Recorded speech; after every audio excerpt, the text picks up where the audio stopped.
Começa um ano bem mediante tanta desgraça, né? O ano, hein?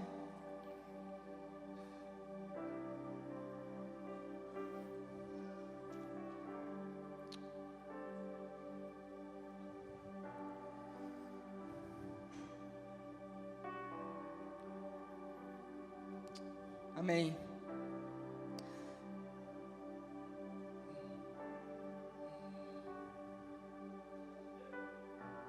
Eu não quero ser emotivo com você, mas eu queria trazer uma razão para que nós venhamos conduzir as nossas vidas de uma forma saudável. Mas você sabia que tudo isso que está acontecendo ao nosso meio, ao nosso redor, é uma terra dando respostas do que ela é. Quando Jesus ele falou que a terra já não tinha mais jeito, que a terra já pertencia ao maligno, que de alguma forma nós tínhamos que ter uma consciência que nós não podemos pertencer a essa terra, não podemos ser participantes daquilo que essa terra vai dar para nós. E muitas vezes é aquilo que nos impregna, né? Aquilo que nos deixa com interrogações, mas como? Mas como? Se eu faço parte dela, se eu como dela, se a mesma palavra que diz que eu não devo viver para essa terra, mas eu tenho que um dia eu posso comer do melhor dela também.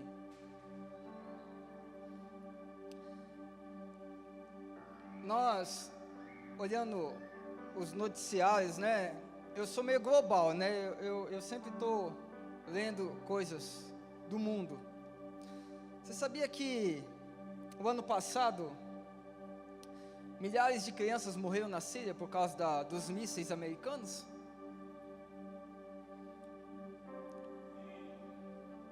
Você ficou chocado por causa disso? Você lembrou disso? Quando aconteceu esse fato agora em Suzano, essa semana, é uma tragédia isso, né? Mas deixa eu te fazer uma pergunta. Deus ele te chamou para você ser um cristão global, que se preocupa com a humanidade. Vou te fazer uma pergunta sincera, eu queria que você pensasse sinceramente. Você realmente se preocupou por um massacre ou você se preocupou com o seu filho?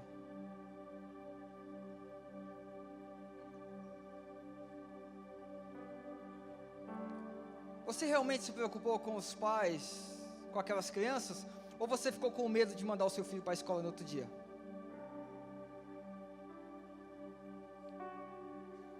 Uma pergunta aqui é para você, em particular. Você consegue compreender? Porque essas coisas acontecem há centenas de anos. Eu trouxe um artigo no culto passado de jovens e falei de um artigo da Segunda Guerra Mundial, que quando os alemães, eles viviam por uma causa, eles tinham em suas mentes o seguinte segmento, que eles deveriam ser a única raça humana. Eles lutaram por isso, eles acreditaram fielmente nisso.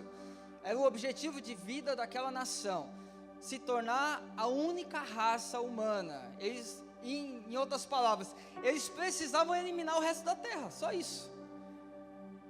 Eles acreditavam fielmente que eles eram a única raça pura, a única raça digna de viver nessa terra.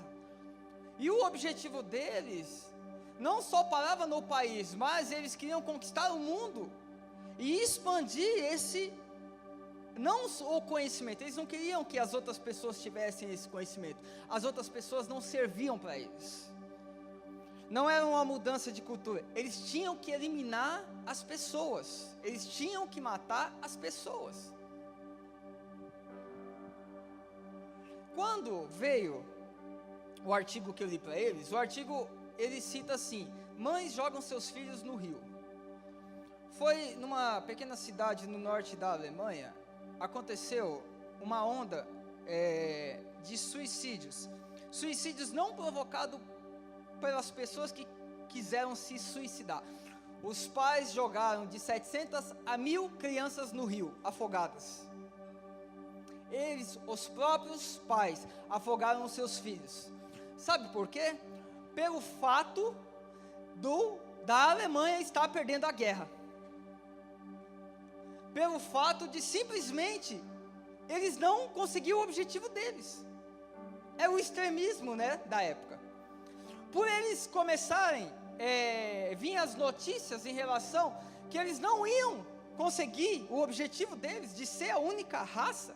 O que eles começaram a fazer?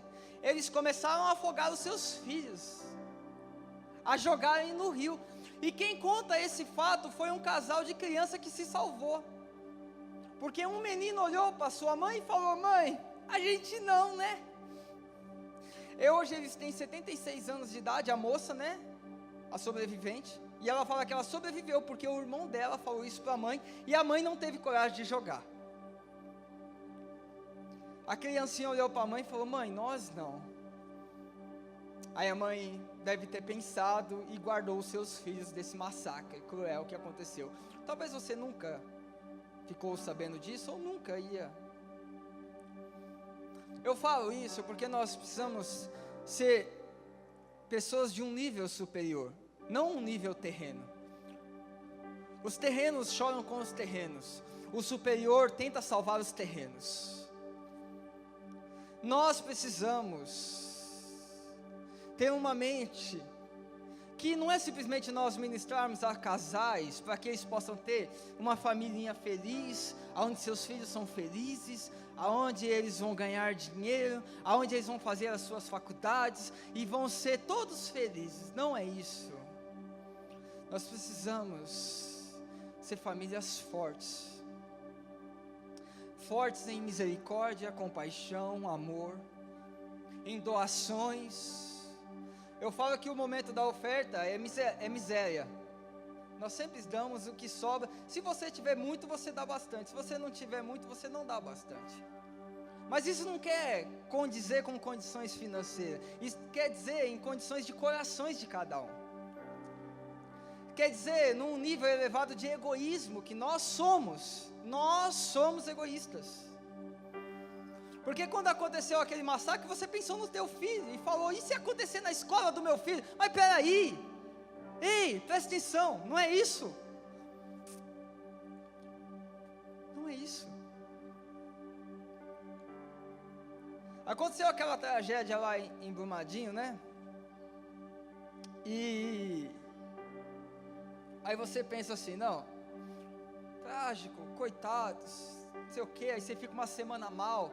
Mas a sua vida voltou a viver. Dane-se quem perdeu as suas casas lá. Estou falando realidade. Não quero ponderar as palavras, eu quero trazer a verdade. Você está vivendo sua vida, você não acordou hoje pensando neles. Você não parou a sua vida.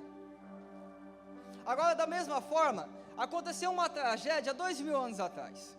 Jesus numa cruz, sendo crucificado, foi uma tragédia. Existiam pessoas que o amavam, existiam pessoas que o seguiam, existiam pessoas que tinham largado a sua vida para segui-lo. O sentimento de Pedro, os sentimentos dos discípulos foram que uma tragédia aconteceu naquele dia. O seguidor foi morto. Agora a questão é que aquela tragédia mudou a vida deles. A questão é que aquela tragédia tinha que ter mudado a minha vida. Tinha que ter mudado a sua vida. Jesus, ele morreu para que a nossa vida pudesse ter um sentido totalmente diferente daquilo que nós vamos viver. E não é um sentido superficial, como uma tragédia acontece numa semana, e aí você volta a viver na outra semana a sua vida normal. Vocês conseguem compreender? É isso que eu preciso mudar em mim, é isso que nós precisamos mudar, é esse nível que nós precisamos elevar no nosso meio. Se ocorreu uma tragédia, enquanto nós não conseguimos de alguma forma mudar ela, não restaurar, porque muitas coisas não é mais restauradas, mas no máximo que como igreja nós conseguimos restaurar aquilo que está ao nosso alcance, nós viemos fazer, nós não vamos ficar em paz, nós vamos ficar inquietos. Porque por um dia nós ligamos o noticiário e acontece uma tragédia. Logo depois você já pensa, ai, meu filho está na escola, eu vou buscar ele, ai, no outro dia eu vou colocar numa escola particular, ah não, tem que colocar segurança. Para aí, aconteceu a tragédia lá em Suzano, esquece da sua, não fica formulando coisas que não vai acontecer. O egoísmo dentro de nós logo cria vida, pensando em nós, mas espera aí, aconteceu com eles, então vamos tentar ajudar eles. Caiu a casa lá, matando, né, 4 pessoas, né, foi 4 crianças, né, quantos tempo já? 20 dias atrás? 25 dias? Nós estamos vivendo a nossa vida. Nós não fizemos, eu não fiz o mutirão e fui tentar pelo menos reconstruir uma casa lá. Estou falando de mim. É esse nível que nós precisamos ir para casa e tentar mudar a nossa ideia. Não adianta nós lermos a palavra e ela ser como um vento passageiro em nossas vidas. Do jeito que ela vem, ela vai. Não adianta eu resumir aqui para você o dia de hoje da palavra. Se da mesma forma que eu falar hoje, semana que vem, você está esperando uma nova, esperando uma nova e esperando uma nova. Você entende? Porque parece que a palavra perdeu o seu peso, né? Estava conversando ali com a minha mãe ali, ela chegou ali e veio falar do meu irmão mais novo, que não escuta, que não ouve, perguntou se me ouve, se me escuta, e eu falei uma coisa para ela que na verdade cabe para nós aqui, que quando nós perdemos a admiração, as nossas palavras, elas perdem o seu peso.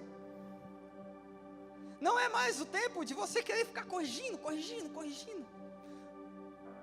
ficar falando, presta atenção, você é a pessoa admirável a quem você está falando? Você consegue compreender? Se você não tem admiração, você não quer seguir, você não quer morrer, você não quer escutar.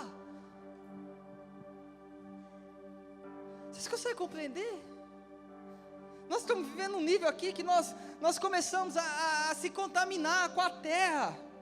Amanhã eu vou acordar, qual é o meu pensamento? É que se eu vou ganhar dinheiro? É que se minha família vai estar com saúde? Qual é o meu pensamento de amanhã? O meu pensamento de amanhã deveria ser consequência da minha vida de hoje. Então, se quarta-feira, se eu não me engano, aconteceu uma tragédia, se ainda não foi solucionado o máximo do que pode ser restaurado sobre aquelas pessoas, eu deveria ainda estar vivendo uma consequência. Você consegue compreender? Eu ainda deveria estar chocado. Se aquelas famílias de Brumadinho não tivesse já, pelo menos, bem o que eu falo é numa posição que, olha, tudo bem, nós não vamos conseguir recuperar as nossas coisas, os nossos familiares que se perderam, mas acima de todas as circunstâncias, hoje eu estou bem. Aí a paz deveria reinar em minha vida. Mas eu estou falando a paz de você, eu estou falando daquele sentimento de insatisfação comigo mesmo, porque eu deveria fazer mais, porque eu deveria dar mais, porque eu deveria me doar mais. Você consegue compreender? Porque novas tragédias vão acontecer e você não vai conseguir impedir isso. É a terra dando as suas respostas. Os meninos fizeram aquilo porque as famílias são mais estruturadas. As famílias são mais estruturadas porque terra dando respostas de terra. A terra, do jeito que ela produz, ela também consome. Você entende? Por isso que Jesus falou que nós já não pertencemos mais a essa terra. Por mais que você foi produzido por essa terra, mas essa terra já não vai mais te consumir. Porque nós já não somos mais o fruto da terra. Nós nascemos da terra, mas para ela nós não vamos voltar mais. Você consegue compreender? É o nível elevado que nós temos que viver, que nós temos que ser. Eu li o Sermão da Montanha para os jovens. O Sermão da Montanha é interessante.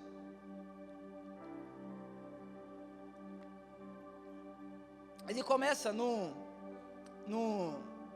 nível onde Jesus ele começa a se apresentar às pessoas. Então, de repente pintou um homem que estava resolvendo o problema da sociedade. Qual que era?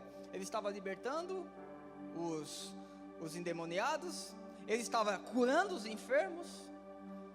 Em outras palavras, ele estava trazendo paz, ele estava trazendo solução aonde não existia solução. Porque naquela época, as pessoas não sabiam o que faziam com um endemoniado, com um lunático. Tinha um lunático dentro de casa, o que faz? Não sei.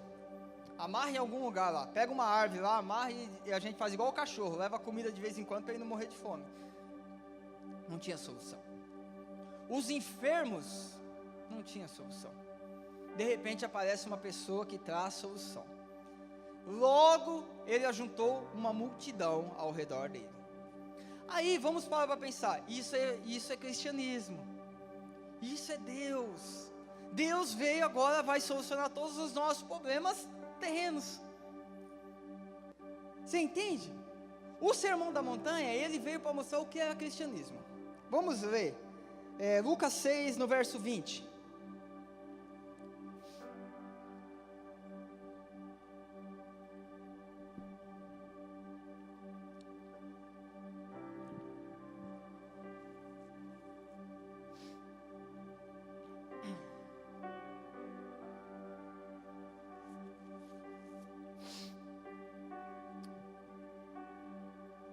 De repente Jesus se assenta, e as pessoas com aquela expectativa, né? Chegou a pessoa que vai nos ajudar. Sabe quando cada um tem um probleminha individual? Agora a igreja fulano de tal está resolvendo o problema das pessoas, então todos nós vamos para lá. E aí a expectativa das pessoas foi ela. Aí ele falou, não, presta atenção, vou mostrar para vocês o porquê eu veio. Aí ele começa a falar, olha para os seus discípulos e ele diz, bem-aventurados são vocês pobres, ou os pobres de espírito, pois a vocês pertence o reino de Deus. Bem-aventurados vocês que agora têm fome, pois serão satisfeitos. Bem-aventurados vocês que agora choram, pois haverão de rir. E bem-aventurados serão vocês quando os odiarem, e expulsarem, e insultarem, e eliminarem o nome de vocês, como sendo mal, por causa do Filho do Homem. Olha só, de repente ele começa a falar assim, bem-aventurado, a tradução é feliz. Feliz o homem. Feliz o homem, está com fome? Então, feliz você que está com fome, porque você vai receber alimento. Feliz você que é pobre de espírito, que existe uma necessidade na sua vida, porque o reino de Deus é seu. E ele começou a falar coisas boas para as pessoas. As pessoas falaram, nossa, até aí está muito bom. Agora vamos descobrir o que realmente ele queria falar com o cristianismo. 22. Regozijem-se nesse dia, exaltem-se de alegria, porque grande é a sua recompensa no céu, pois assim os antepassados deles trataram os profetas. Mas ai de vocês, os ricos, pois já receberam sua consolação. Ai de vocês que agora têm fartura, porque passarão fome. Ai de vocês que agora riem, pois haverão de lamentar e chorar. E ai de vocês quando todos falarem bem de vocês, pois assim os antepassados deles trataram os falsos profetas. E aí de repente ele traz até mais um conforto aos nossos corações. Você não é rico, você está passando fome, necessidade.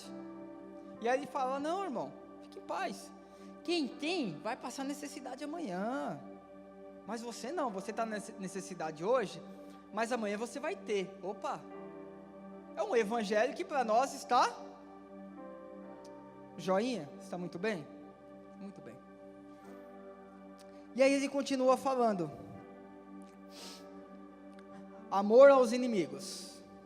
Mas eu digo a vocês que estão me ouvindo. Amém? Amem aos seus inimigos. Faça o bem aos que odeiam. Abençoe os que amaldiçoam. Orem por aqueles que os maltratam. Opa! Abençoar quem me faz mal?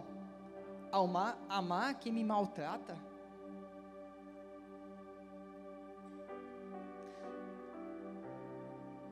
Aí vem uma reversão que nós não estamos acostumados a viver. Em outras palavras, pare de fazer o que você está fazendo. E tudo aquilo que você acha loucura ou contra os seus princípios, comece a fazer. O que nós fazemos com os nossos inimigos hoje? Você sabe que eu tenho um leão dentro de mim brigando comigo mesmo. Sou bem sincero com vocês. Eu tenho um certo... Eu estou me tratando, eu fico me perguntando, eu fico me freando o que eu faço mediante um assalto em minha frente. Porque vocês sabem, o ano passado eu fui assaltado, eu fiquei muito chateado com a situação, mas hoje eu fico me perguntando o que eu faria se eu tivesse a oportunidade de matar um assaltante. É um leão, eu fico brigando comigo mesmo.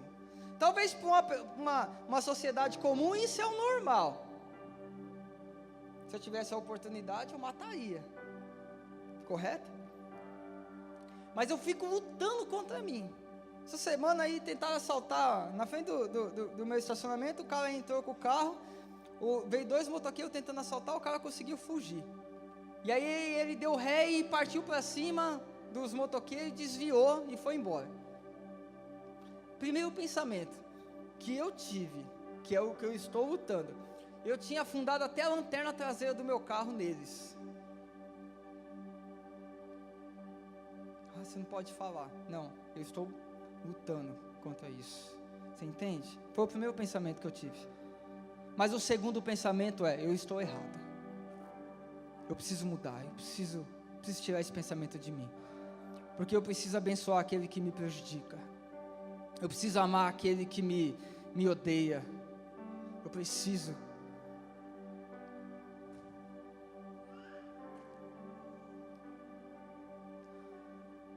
Eu vejo os irmãos, né, que saem da condição da rua, e eles estão sendo restaurados. Eu venho aqui de vez em quando, durante a semana, eu vejo eles ajudando, né, que vivem na rua muitas vezes. Eu sei que muitas vezes eles fazem alguns certos assaltos para sobreviver no seu vício, eu sei disso. Mas eu fico olhando para eles e falo: olha só, está mudando. Se eu matar, eu vou interromper a oportunidade deles mudarem. Vocês conseguem compreender? Eu deitei a cabeça do meu filho assim, eu deitei, fiquei olhando no olho dele, e ele brincando comigo, e eu olhando para ele e falei: se você um dia crescer e roubar alguém, qual que é o meu desejo que a pessoa que esteja sendo roubada por você faça com você? Que ela tenha misericórdia de você. Então eu preciso também ter misericórdia dos que hoje me roubam. Você consegue compreender? Busque no mais profundo que você possa, mas para que possa mudar essa alma cruel que ainda reina dentro de você. Eu não sei o que você tem que buscar, o senso que você precisa buscar dentro de você, para que você possa mudar os sentimentos que está dentro de você. A gente não pode negligenciar essa alma que está dentro de nós, guerreando dentro de nós. Eu não posso subir aqui e ser uma pessoa bipolar. O bipolar é que tem dupla personalidade. Isso é uma doença, se você não sabe. Opa, presta atenção, isso é uma doença, tá? Bipolar. Então você não peca quando você tem 2 tipos de caráter, você é bipolar, você precisa de um médico. Vá num psiquiatra e fala que você é bipolar. Ou você se arrependa e se entregue a sua vida para Jesus, para que Ele possa mudar você. Nós precisamos de pessoas que falam aquilo que realmente sente. Porque quando eu sei dos meus defeitos, eu também sei que eu preciso de melhoria contínua dentro de mim.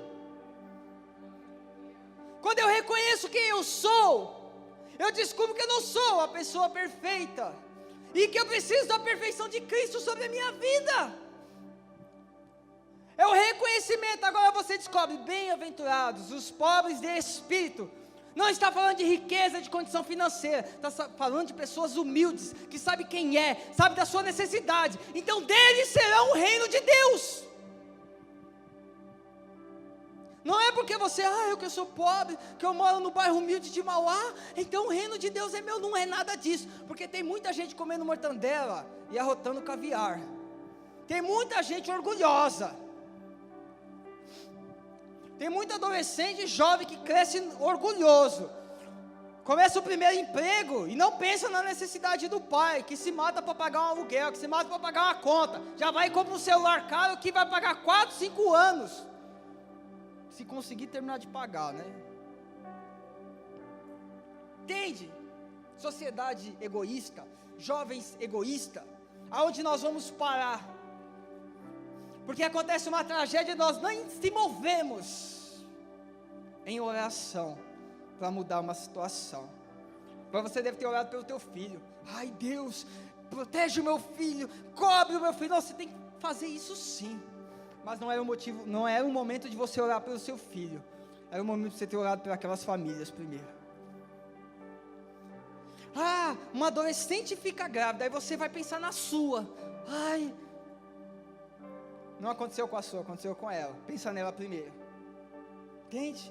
Pensa no quem foi prejudicado primeiro. Mas nós, como uma sociedade cristã, orgulhosos, que tem o rei na barriga. Sim, nós temos o rei, mas nosso rei é humilde. Nosso rei não se quer se fazer de rei, porque um rei não ia querer viver dentro de você. Gente, a humildade dele é tão grande que ele escolhe viver dentro de você. Agora você tinha que ser mais humilde ainda, em reconhecer que Ele foi tão humilde em morar dentro de você, dentro de mim, que sou uma péssima pessoa. E aí eu me senti indigno. Não sou digno, Senhor. Não sou digno. Não sou digno. Vocês conseguem compreender? É só uma pequena pausa do culto da manhã, para que nós venhamos a raciocinar melhor. Nós vamos continuar lendo, aí vai falar. Antes de você tirar o graveto da vida do seu irmão, tire a trave dos seus olhos. É a continuidade do texto. Em outras palavras, olhe para você, olhe para você, olhe para você, olhe para você. Nós precisamos ser muito mais do que nós somos. Eu vejo que nós estamos começando bem, mas a questão não é começar, é como nós vamos terminar. Começar bem, todo mundo começa. Nós sempre queremos começar bem. Você vai começar um negócio, você vai querer começar bem, tratamento bem, tudo bem. Mas a questão é que daqui 5 anos, aonde os cansaços da vida, aonde os aborrecimentos da vida, os desgastes vier sobre você, como é que vai estar o seu vigor de terminar bem? Como é que vai estar o nosso vigor aqui de terminar bem? Nós precisamos elevar o nosso nível, meus queridos. Fale menos, se olhe mais.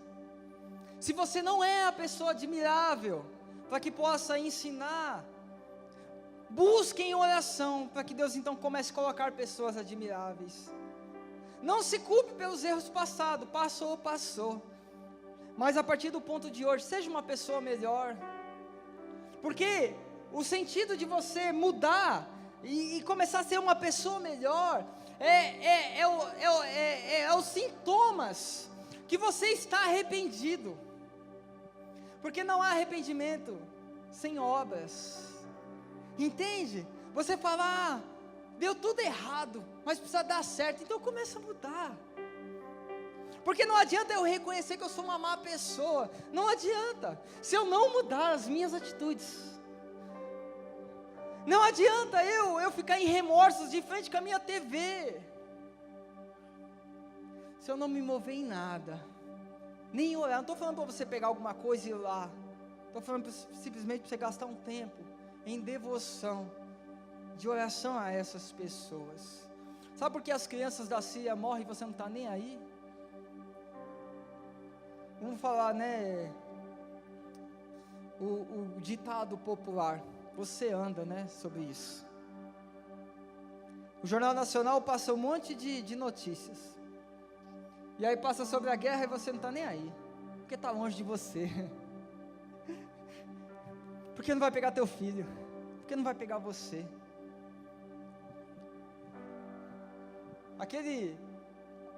A avalanche lá de Brumadinho,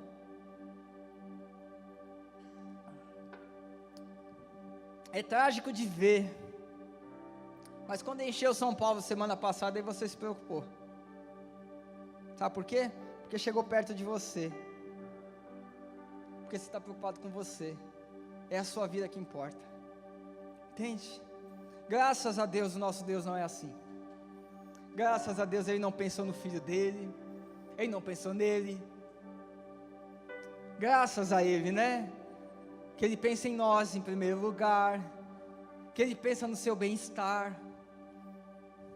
Muitos de nós estamos maus, porque nós estamos vivendo um momento de pressão, porque a pressão nos traz uma transformação de uma pessoa melhor.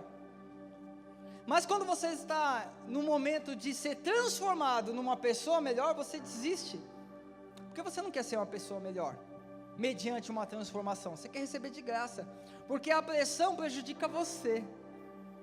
Vou mais além ainda, você não está nem preocupado se a sua transformação vai beneficiar o seu próximo. Se então há transformação e um benefício a mim, aí dá para aceitar. Não, mas o benefício não tem que ser você, tem que ser o seu próximo.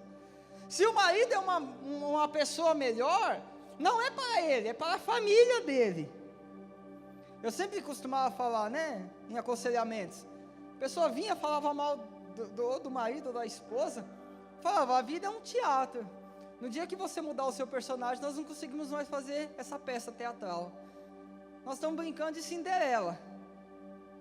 Aí a Cinderela estava reclamando do príncipe. Cinderela, então para de ser Cinderela, vira outro personagem. Garanto para você que essa peça não vai mais acontecer, porque sem Cinderela não tem a peça da Cinderela. É só mudar o personagem, entende? Tá tudo ruim, muda o personagem da peça. Mas a questão é que a mudança, ela vem com uma pressão sobre as nossas vidas, que nos deixa mal, nos deixa cabisbaixo. A nossa ganância talvez não vai ser bem sucedida, talvez você não vai receber aquilo que você tanto sonha, né?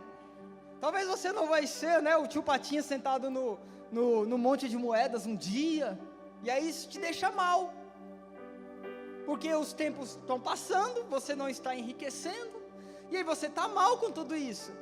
Mas existe uma pressão sobre a sua vida que está te moldando para um caráter de Cristo, que é a pessoa que beneficia o próximo, que é a pessoa que quando surgiu, ajuntou multidões, para benefício do próximo. Então você está sendo moldado. Aí o seu auto-egoísmo não quer primeiramente passar pela pressão que nos molda e nos muda. E o segundo sentimento é que não vai mudar para mim, vai mudar para o próximo. Nossa, então estou passando tudo isso, estou perdendo tudo isso para o próximo.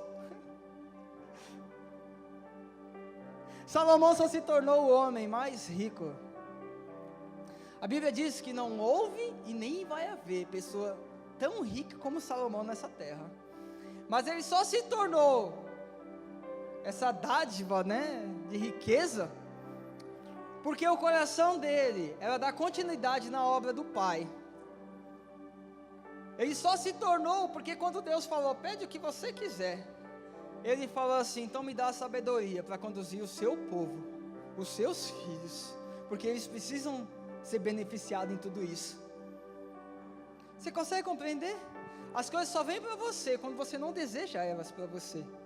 Agora você não vai entender, parece que isso nunca. Parece que você sempre quer desejar uma fatia do bolo para você. É difícil fazer um bolo e dar para os outros, né? Sem experimentar, sem pelo menos comer metade. Ou simplesmente você só dá um pedaço para as pessoas e guardar o resto do bolo para você. Vamos tentar ser um cristão melhor, irmãos. Vamos tentar ser uma pessoa melhor. Não fique com medo dos extremistas, desse fruto da terra que está nos atacando. Não fique com medo disso. A sua vida já é do Senhor. Se alguma coisa acontecer com você, o Senhor permitiu. Será que você tem esse nível de confiança? Se alguma coisa acontecer com você é porque Deus permitiu, morra feliz, porque existe um lugar melhor para você viver. Mas enquanto você está aqui, seja uma pessoa para os outros também. Seja uma pessoa que ame mais os outros, ame mais o seu próximo. E eu não vou atrasar o seu almoço. 11:08, fica de pé.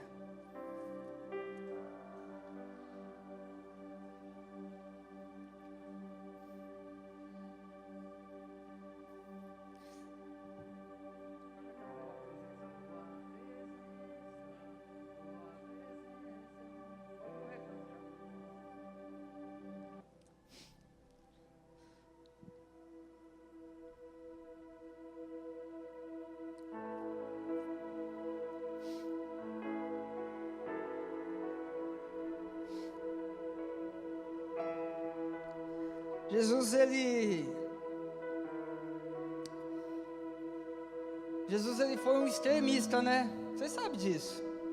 Para pensar. A pessoa que chega no meio de uma cultura, começa a idealizar na cabeça dos jovens da época, para seguir uma missão suicida, mas falando, ó, isso vai libertar a humanidade. Um extremista, olha para pensar. Mas ele deixou bem claro que a extremidade dele era por amor e por salvar vidas. Ele nunca obrigou ninguém a fazer nada. Ele por si só fez. E a morte dele não prejudicou ninguém. A morte dele, na verdade, trouxe vida às pessoas. Hoje você está aqui porque ele foi ao extremo da missão que ele recebeu. Ao contrário dos extremistas que nós conhecemos hoje, os lunáticos, é que eles acham que as pessoas têm que morrer. A pessoa tem uma ideia, eu tenho uma ideia, aí ela vai e entra num lugar e mata todo mundo. Nossa, que ideia você teve, hein? Que ideia, né? Isso não é extremismo, isso é loucura, isso é insanidade. Isso é falta de amor, compaixão ao próximo. Isso é falta de Deus. Agora, da mesma forma, do mesmo benefício que Cristo ele teve, com a sua atitude de ele sim sacrificar por nós. Ele foi ao extremo para se sacrificar por nós. Ele não obrigou ninguém, mas as pessoas o admiram e falou, eu preciso me sacrificar também. Mas sacrificar pessoas não, eu me auto-sacrificar por pessoas. A pergunta é o quanto nós estamos dispostos a ir ao extremo em nossas vidas, para que as pessoas sejam beneficiadas. O quanto nós estamos dispostos a nos doar. Se você conseguir ir ao extremo em dar a sua própria vida, amém, a Bíblia diz que o seu galardão será maior. Mas talvez um pouco de extremismo da sua parte, de você deixar de usufruir de algumas coisas para que outras pessoas usufruam. Entende? De você parar um pouco de pensar em si e começar a pensar no próximo.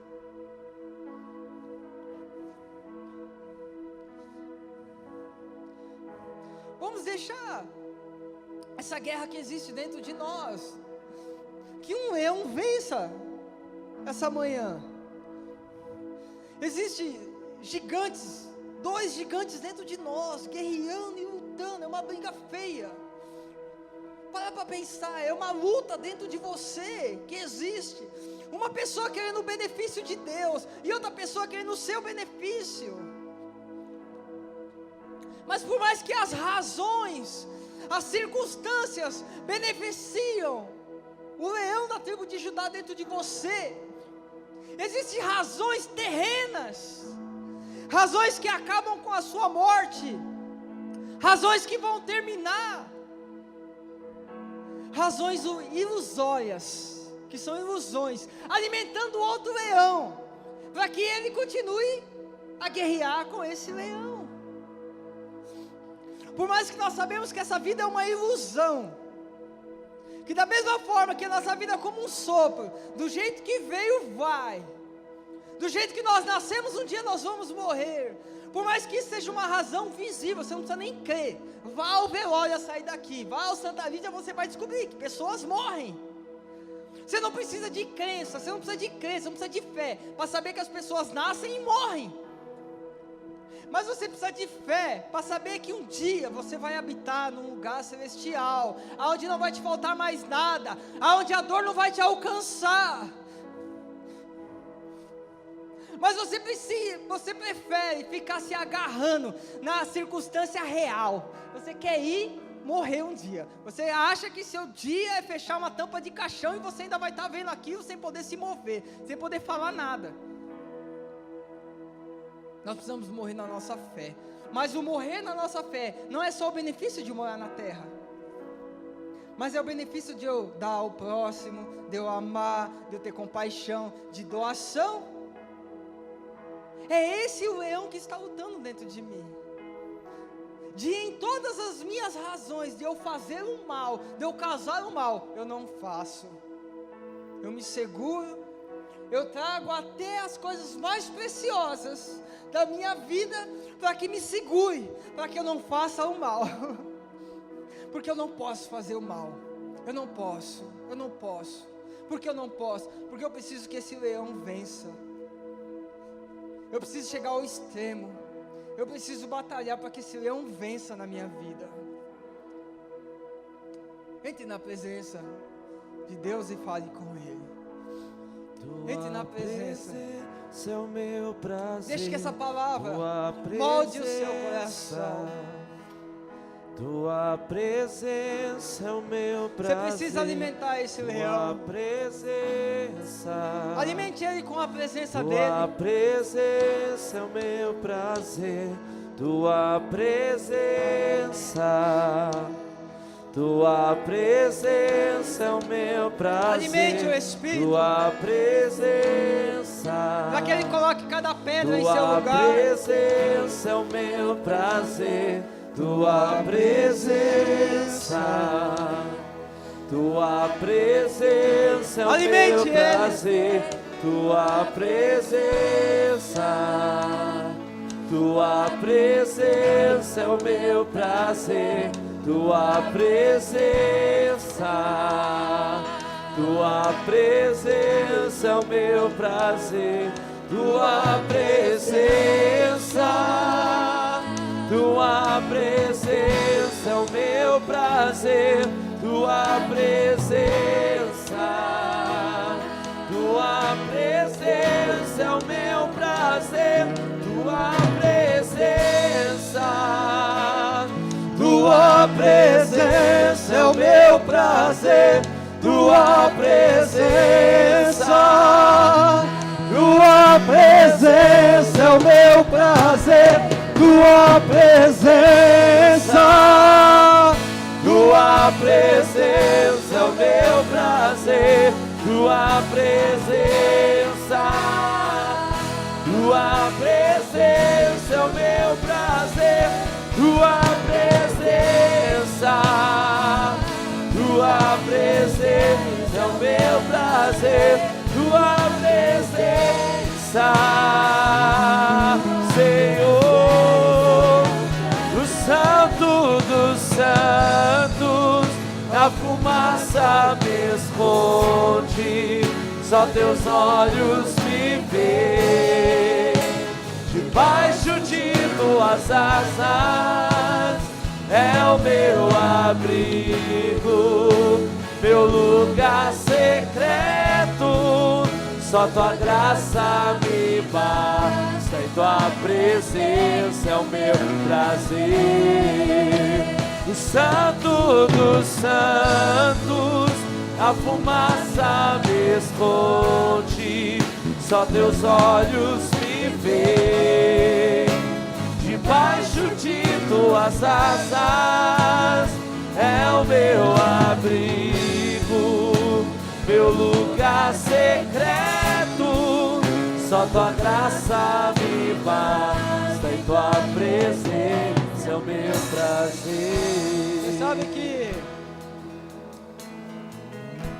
um fato interessante, essa música ela faz uma representação, né, do sacerdote, né, entrando na presença do Senhor. O sacerdote, ele tinha que estar totalmente purificado, santificado, para entrar na presença. Ele se auto-sacrificava de seus desejos, de suas vontades, de seus anseios, dos seus sonhos, dos seus projetos de vida. O sacerdote, ele tinha que fazer isso. E a maior prova dele fazer isso é que se ele não fizesse, quando ele entrava na presença do Senhor, o Senhor o matava. Olha como Deus é extremista. Deus não aceitava egoístas em sua presença. Simplesmente, se o egoísta entrasse na presença de Deus, ele o matava. E aí as pessoas amarravam uma corda nele e puxavam o seu corpo de volta, porque elas não poderiam entrar lá para arrancar o corpo dele. Mas quando um sacerdote, ele conseguia ter o êxito de entrar na presença do Senhor e sentir a presença dele e de ver Deus face a face, aquele momento tão rico, aquele momento tão esperado, sabe o que ele fazia? Ele trazia o clamor do povo e não dele. A Bíblia diz que o sacerdote, o trabalho dele era trazer o clamor do povo na presença de Deus e não dele. Nós temos que aprender a entrar na presença do Senhor e Deus perguntar o que você quer. Aí você fala, eu não quero nada. Porque essa semana, um maluco, 2 meninos, sem estrutura, que não receberam nada, mas também tenha misericórdia deles, Senhor. Eles fizeram uma fatalidade numa escola, Deus, mas eu entrei aqui na sua presença.